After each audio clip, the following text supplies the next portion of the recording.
Hello everyone. তো কাল সন্ধ্যাবেলা আমি আর অভি চলে গিয়েছিলাম চাকদার খাদ্য মেলাতে।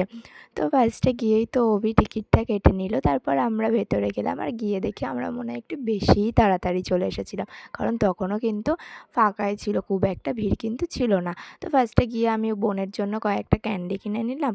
তো তারপর আমি একটা কানের দোকান ছিল, তো ওখান থেকে কিছু কানের দেখছিলাম, বাট কেনা হয়নি, কারণ আমি অনেক কানের এমন আছে কিনে আর পরি না। তো তারপর আমরা খাদ্য মেলা থেকে কিছু খাইনি, ওখান থেকে বেরিয়ে গেছিলাম, যেহেতু একটা ক্যাফেতে যাওয়ার কথা ছিল। আর ক্যাফেটা কিন্তু ছিল আমার বাড়ির পুরো পাশেই। আর ক্যাফেটার অ্যাম্বিয়েন্সটা দেখো, খুবই সুন্দর ছিল। এর আগেও যদিও একবার গেছিলাম, তো আমার বেশ ভালো লাগে ক্যাফেটা। আর আমি একা একা বসে, আর অভি গিয়েছিল আমাদের অর্ডারটা দিতে। তো তারপর অনেকক্ষণ ওয়েট করার পরে আমাদের পিৎজা কিন্তু চলে এসেছিলো, আর আমরা নিয়েছিলাম চিকেন টিক্কা পিৎজা।